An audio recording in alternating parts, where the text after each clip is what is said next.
Dentro de la temática de la asignatura Obligaciones, en el cuarto semestre de Derecho de la Universidad del Cauca, Corte Nocturno, quiero hablarles a nombre propio en este momento de el título número 14 que nos habla de la extinción de las obligaciones.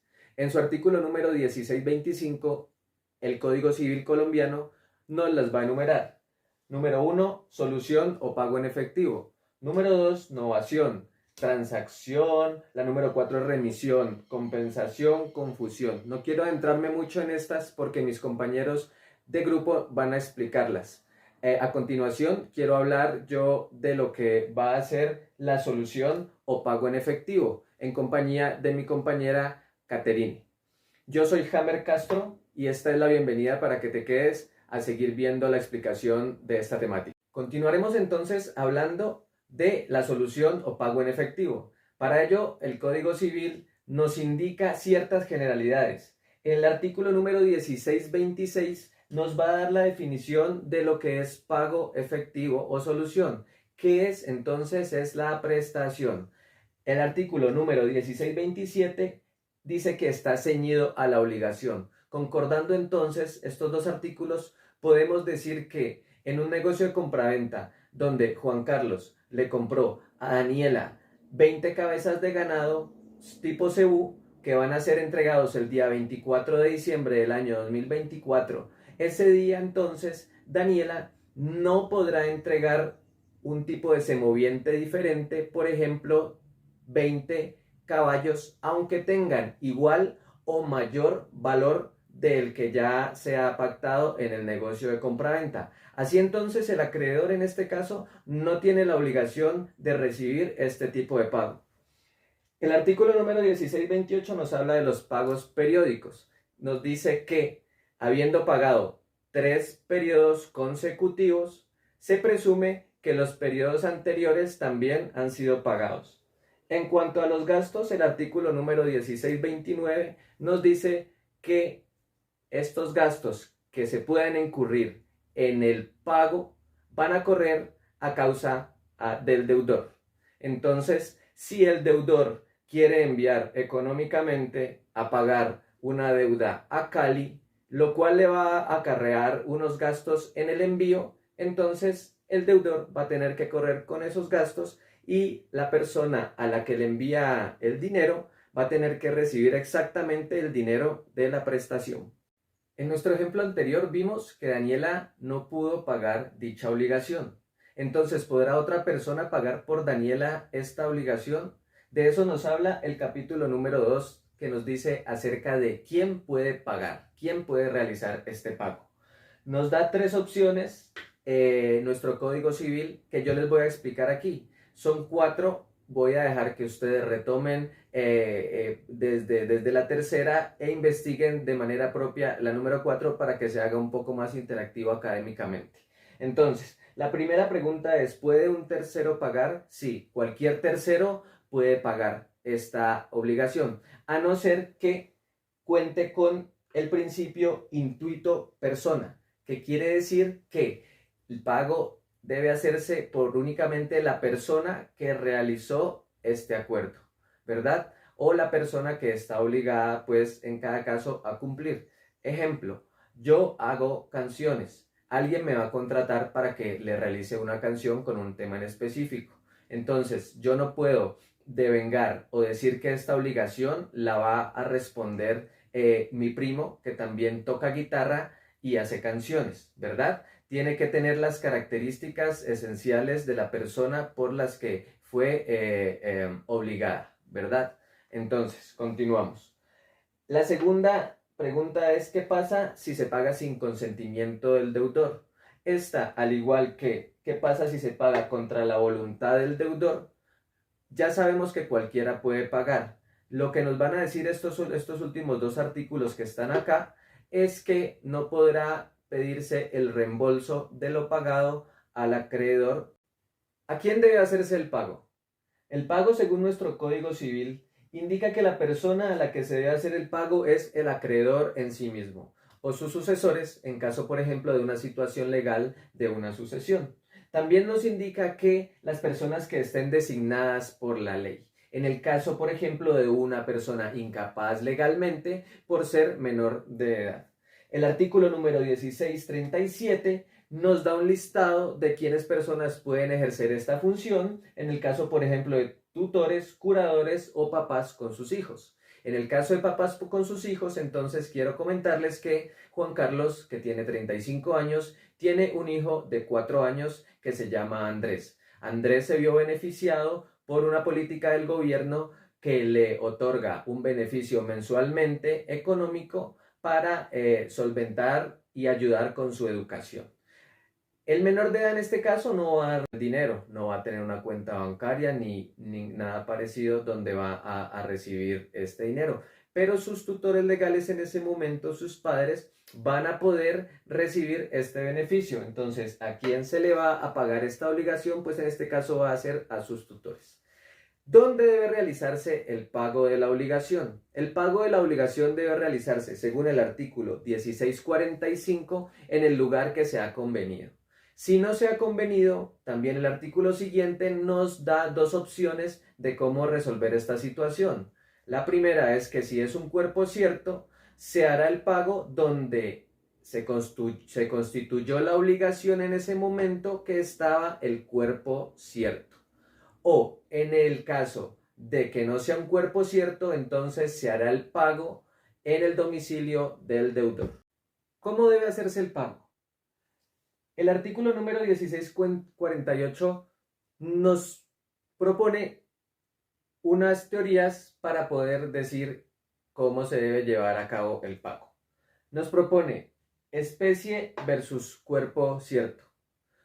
Ya voy a pasar a explicar con un ejemplo. Versus encontrar cómo se halle dicho cuerpo cierto y su deterioro versus su deterioro. Entonces, el profesor compró una camioneta 4x4 Mazda con ciertas características que la hacen un cuerpo cierto, entre ellas que tiene unos rines muy grandes de un diámetro 59 pulgadas que están bañados en oro y no tienen ni un solo rasguño. Se hizo pues el documento de compraventa por el cual el profesor compró dicho vehículo. Este vehículo continuó por una semana en propiedad de la persona que lo estaba vendiendo. En ese lapso de tiempo, estos rines se rayaron. Sufrió un accidente la persona que tenía la tenencia y se deterioraron estos rines. Entonces el profesor podrá tener una decisión ahí para tomar, para solucionar este debate.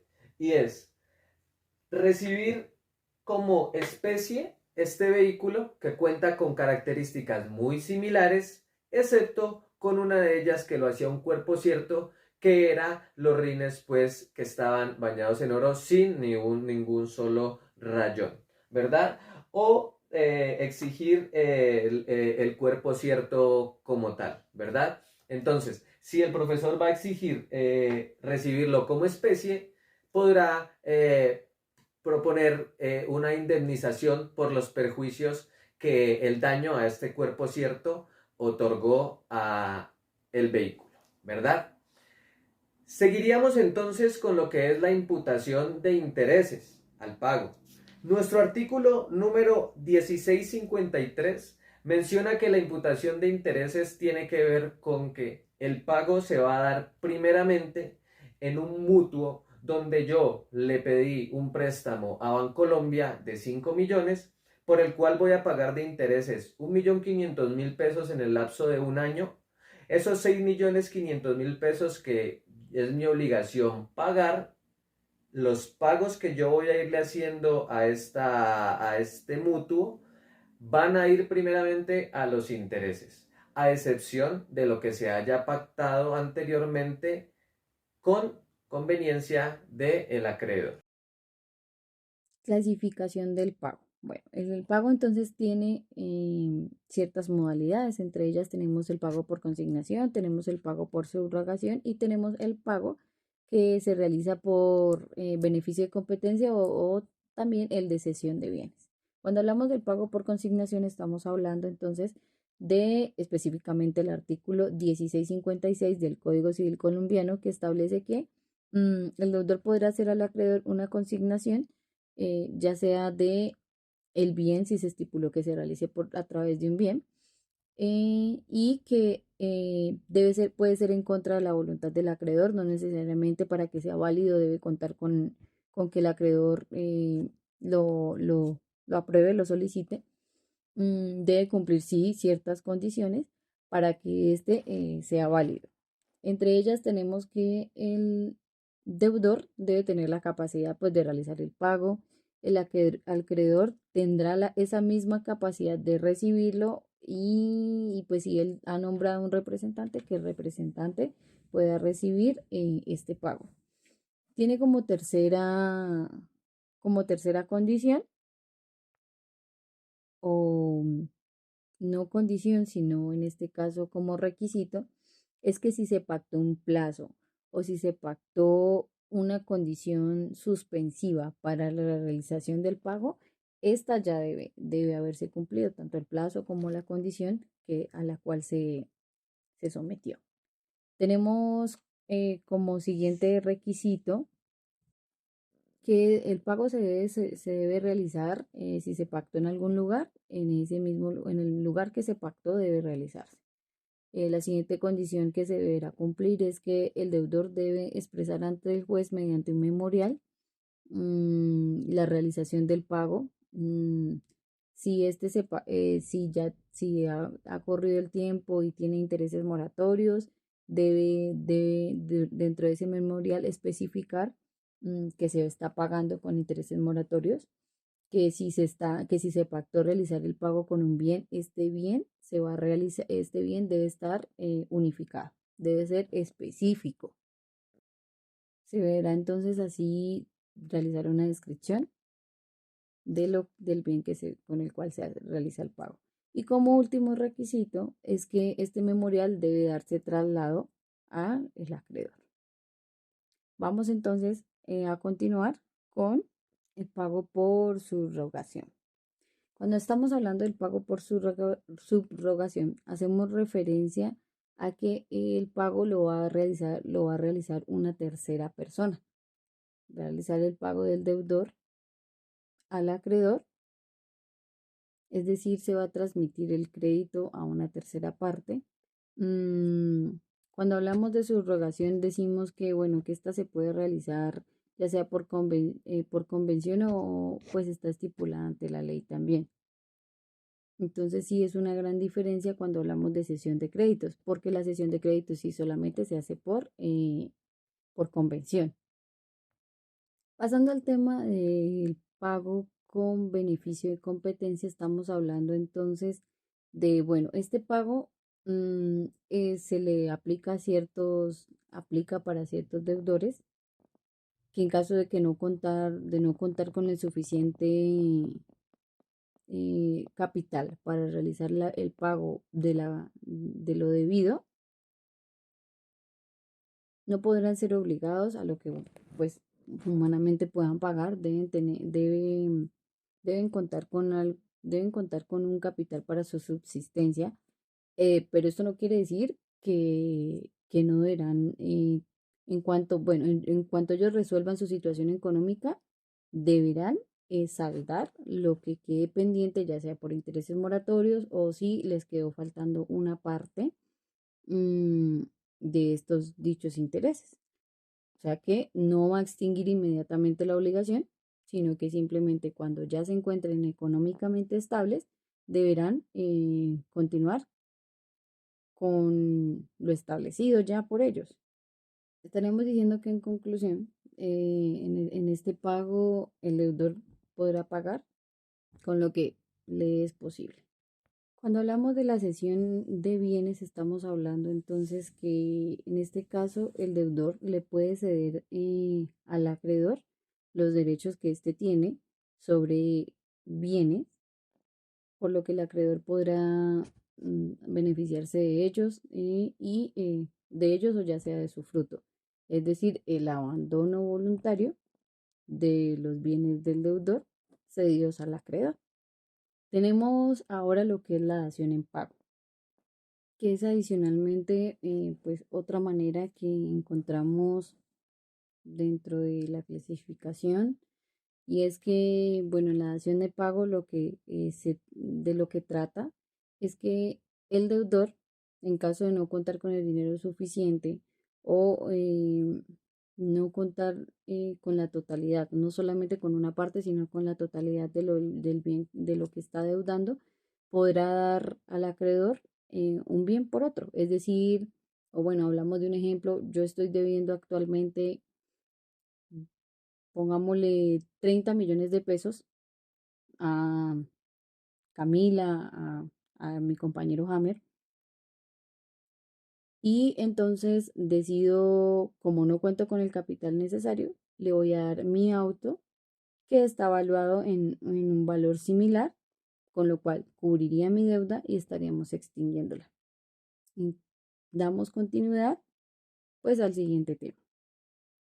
Mi nombre es Karen Gaviria, retomando lo dicho por mi compañero Hammer y mi compañera Catherine, quienes ya nos hablaron del título 14 del Código Civil colombiano, el cual hace referencia a los modos de extinguir obligaciones según el artículo 1625 en su inciso 2, numeral 2, que nos habla de una de las formas de extinguir obligaciones, que es la llamada novación. En la novación, que se retoma en la misma en el título 15 desde el artículo 1687 hasta el artículo 1710. La novación, según nuestro Código Civil, es un modo de extinguir obligaciones que se encuentra consagrada en dichos artículos que ya lo habíamos dicho de nuestro Código Civil. La novación consiste en el cambio que se hace de una obligación por otra, extinguiendo la primera, o sea, la antigua obligación. Dicho esto, vamos a iniciar a darle profundidad, iniciando de dónde viene, de dónde nace. Nace del latino novatio, que sirve para hacer referencia al acto y el resultado de novar. Como lo había dicho, se refiere al hecho de reemplazar una obligación antigua por una nueva obligación. Dicho esto, vamos a profundizar con lo siguiente, que son los elementos o requisitos de la novación, iniciando con la existencia de una obligación anterior, la cual, pues, si no existe alguna obligación pendiente preexistente, no podría reemplazar la misma por una nueva. Si la obligación preexistente está afectada por nulidad absoluta, la novación sería totalmente nula. Si la obligación preexistente está afectada de nulidad relativa, es posible que se pueda novar, pues se confirma que la obligación afectada y esta sea válida porque es invocada por el deudor. Vamos al siguiente requisito o elemento, que es la creación de una nueva obligación que reemplaza a la anterior, que básicamente es lo que hemos dicho, pero vamos a profundizar. La nueva obligación sustituye a la anterior, como lo dice en su título. Aquí se puede dar la novación, pues, en un cambio sustancial en los sujetos, el objeto, el plazo, el plazo puede ser condicional. Ahora pasaremos al animus novandi. Importante, que la novación es directa y no presumible. Esta debe estar expresamente a la voluntad de novar, de forma clara y precisa, para que no haya dudas del deseo de efectuar una nueva obligación. Vamos a pasar a la siguiente, que es la capacidad de las partes para verificar la novación. Para que exista, pues, una novación es necesaria una convención entre el acreedor y entre el deudor. Para que sea válida, pues debe cumplir básicamente unos requisitos, los cuales en este caso, pues, son 4 requisitos. El primero, que sería que exista una obligación anterior, que la obligación primitiva sea sustituida por una nueva, que haya un elemento diferencial entre la nueva y la antigua obligación, que sea expresa, clara y la voluntad, y que haya la voluntad, pues, de novar. Un ejemplo de novación en referenciación.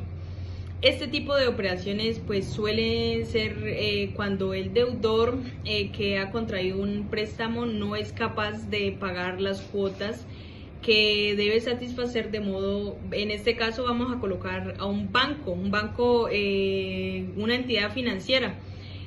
Podría optar por un proceso ejecutivo y su utilero pues sería el embargo de bienes contra el demandado moroso. Cuando ocurre lo mencionado, se puede negociar con la entidad financiera, de modo que se vuelve a conceder otro préstamo con un tipo de interés menor o con un plan de pago que puede interesar más al cliente, o sea, al deudor, que previa cancelación. Bueno, y ahora vamos a hablar de la compensación, que es otro modo de extinción de las obligaciones recíprocas entre dos personas que evita el doble pago entre estas. Tiene cabida siempre que cada una de dichas personas es a la vez acreedora y deudora de la otra de cosas de género iguales y por ello fungibles e intercambiables entre sí. Es decir, que se da cuando dos personas son deudoras entre ellas mismas.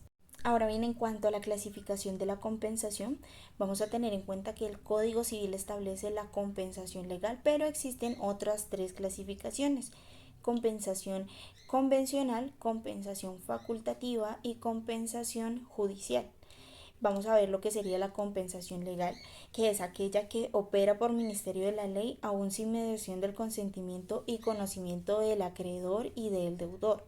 Como compensación convencional, vamos a entender que tiene lugar cuando la legal no puede actuar por falta de algunas de sus condiciones de las que requiere para ser efectuada, pero las partes, estando legitimadas para hacerlo, convienen en compensar sus respectivos créditos. Como compensación facultativa, tenemos que obra como la convencional, cuando es una de las partes que está legitimada para producirla, imponiéndosela a la otra. Y como compensación judicial, sucede cuando el juez decreta en su fallo la compensación. Ahora nos vamos a referir a lo que serían los requisitos de la compensación legal, y en este caso tenemos 4. El primero de los requisitos es que las dos partes sean recíprocamente deudoras, es decir, que debe existir una deuda entre estos dos para que asimismo pueda extinguirse. Como segundo requisito tenemos que ambas deudas sean de dinero o fungibles o indeterminadas, de igual género y calidad. En este sentido vamos a tener en cuenta que cuando nos referimos a que sean fungibles es que son esas cosas que puedan ser reemplazadas por otras del mismo género.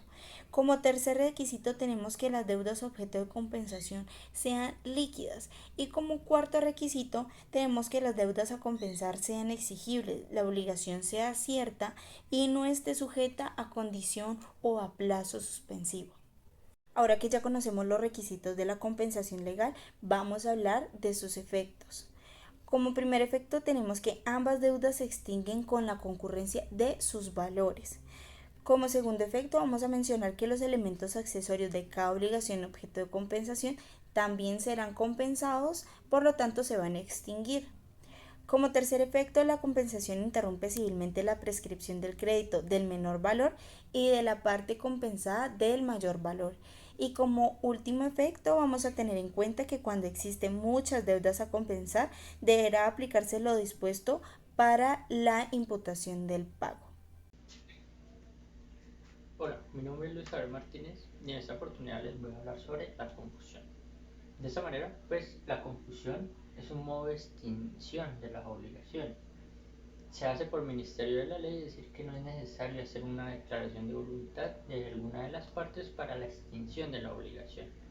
La confusión produce igual efectos que el pago, es decir, que esa también puede ser total o parcial.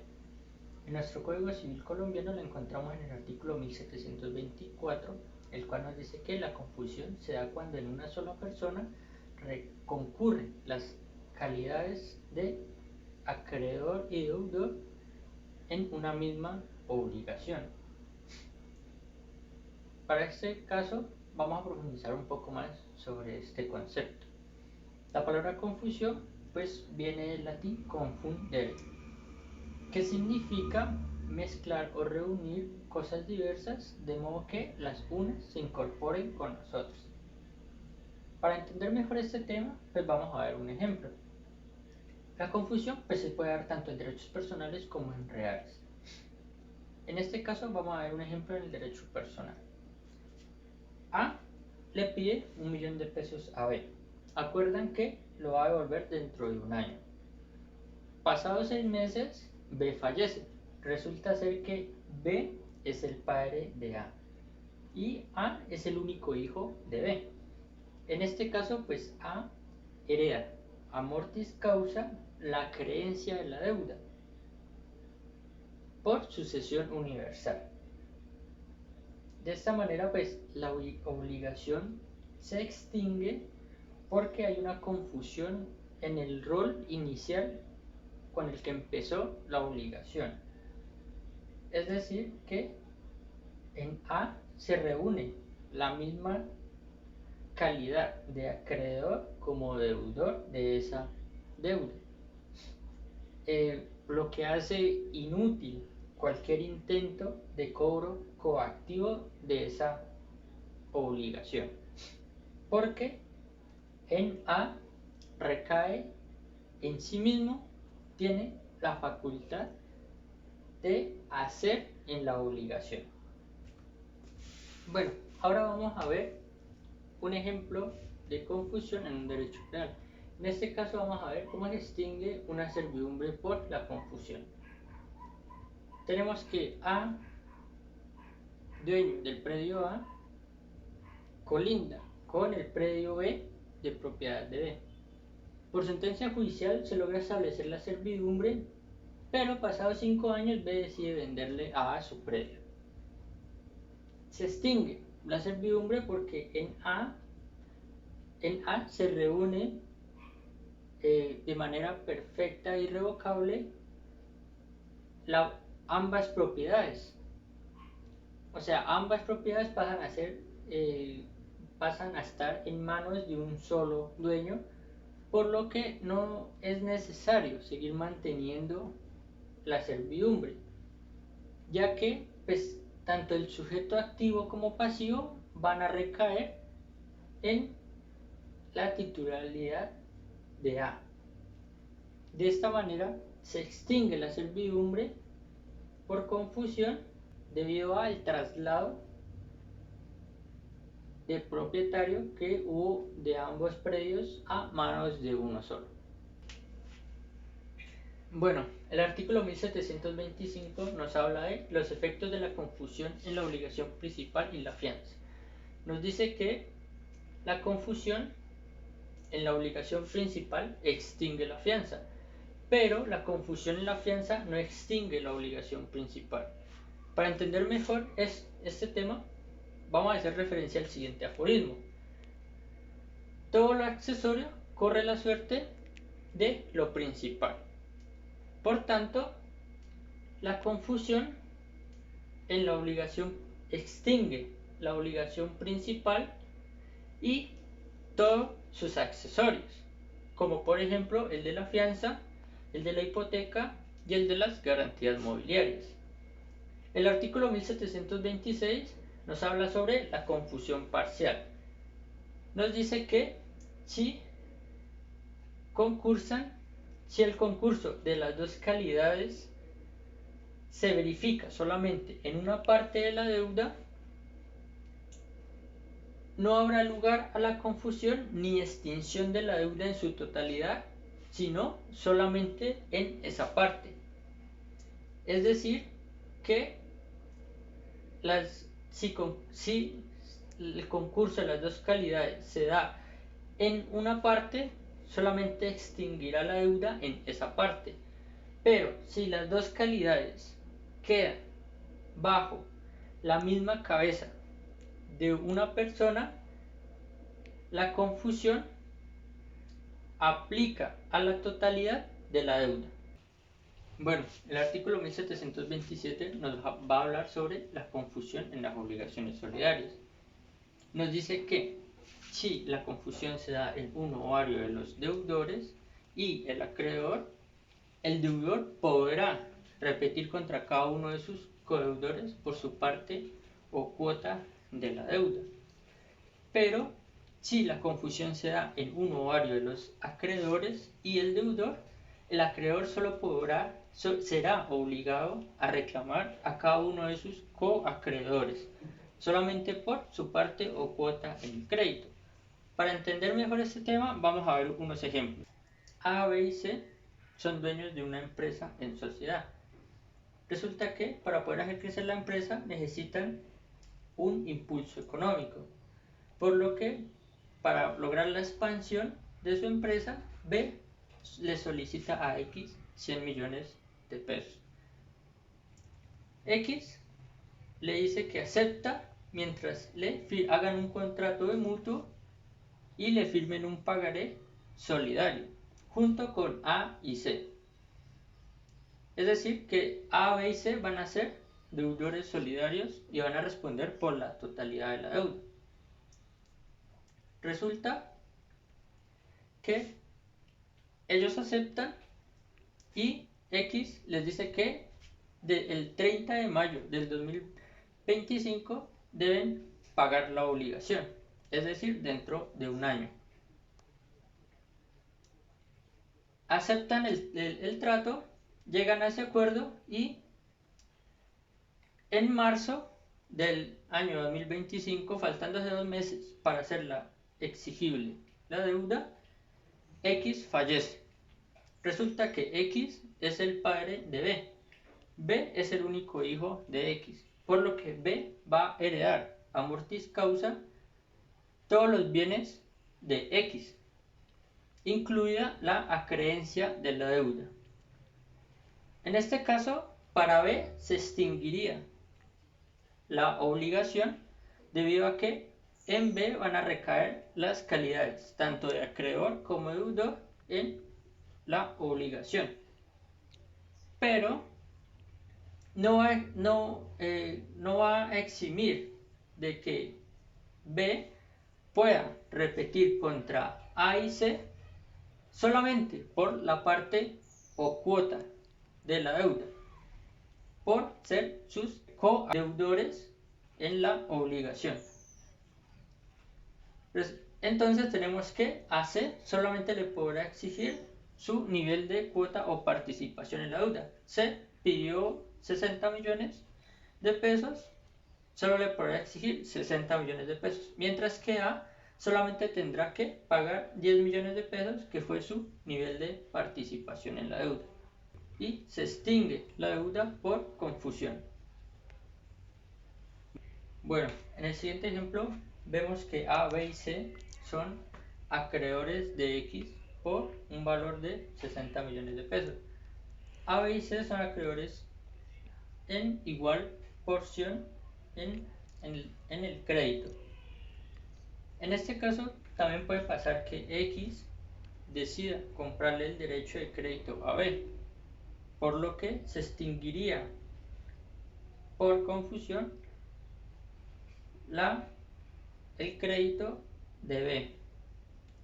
Y X podrá repetir contra sus coacreedores, es decir, en este caso a y C, pero solamente por su parte o cuota en la participación.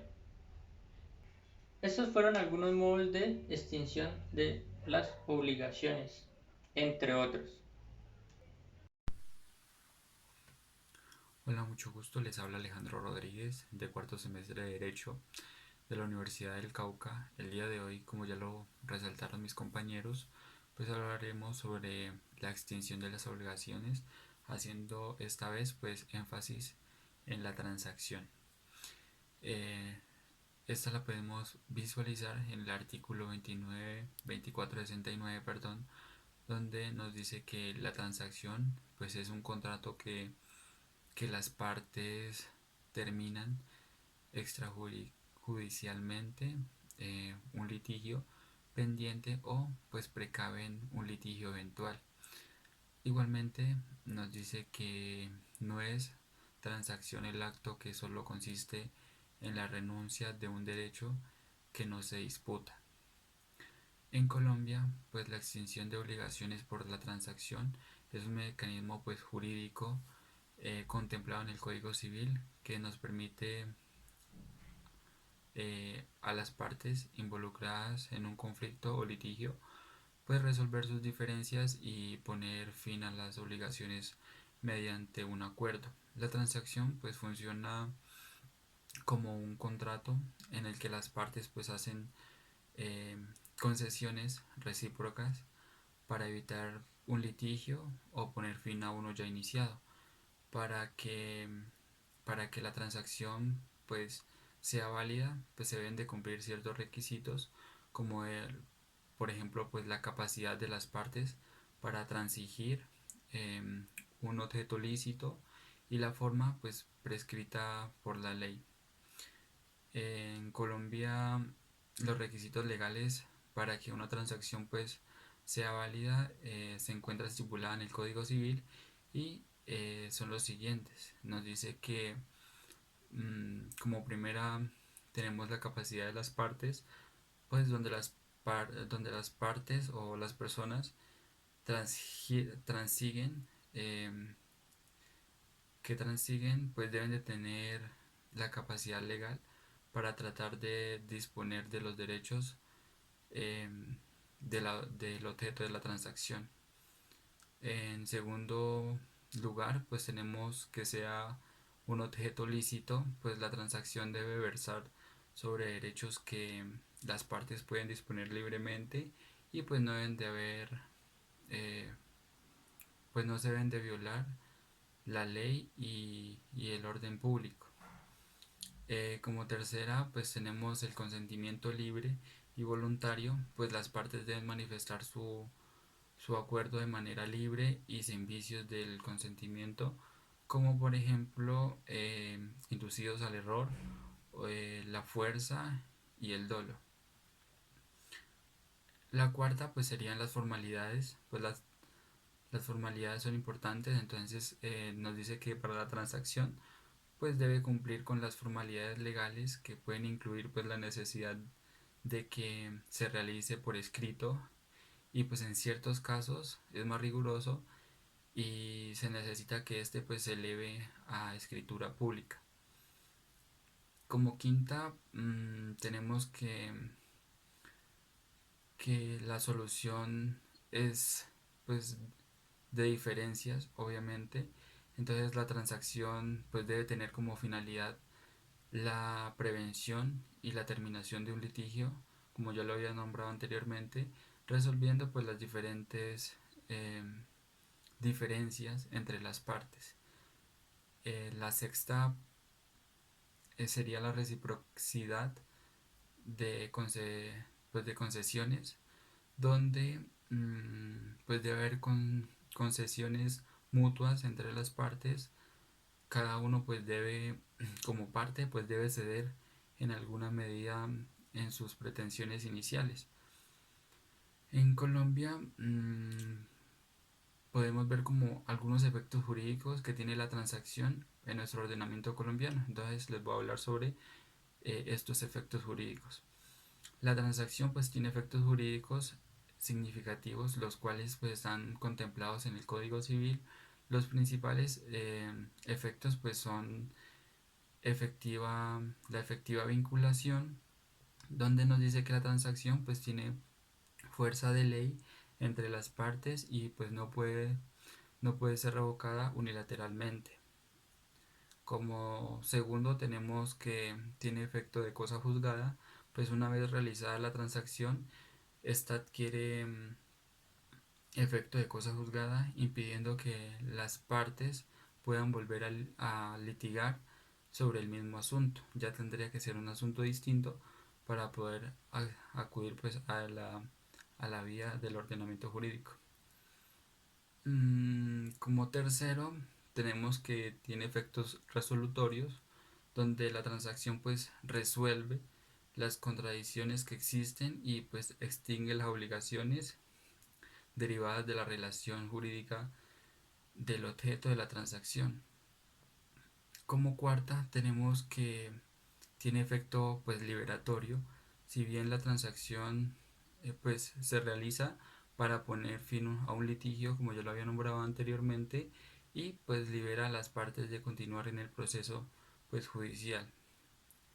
En la quinta tenemos que pues, es de irrevocabilidad, salvo pues en los casos de vicios del consentimiento o fraude, pues la transacción es irrevocable y obligatoria para las partes. Estos efectos pues buscan garantizar la seguridad eh, jurídica y la paz social pues al resolver las disputas de manera pues definitiva y consensuada. Entonces, pues para probar el incumplimiento de una transacción en un proceso legal, mmm, pues deben de presentar evidencias. Obviamente se deben de presentar evidencias que demuestren que una de las partes pues no ha cumplido con las obligaciones establecidas en el acuerdo de transacción anteriormente celebrado, y esas evidencias pues pueden incluir o es necesario que incluya uno, pues un documento que contenga la transacción, el pacto anterior que se hizo y que pues ha sido violado, por así decirlo. Y pues generalmente la transacción, como es una formalidad por escrito, entonces sería pues un documento que pues que es prueba principal pues del acuerdo y sus términos anteriormente pactados.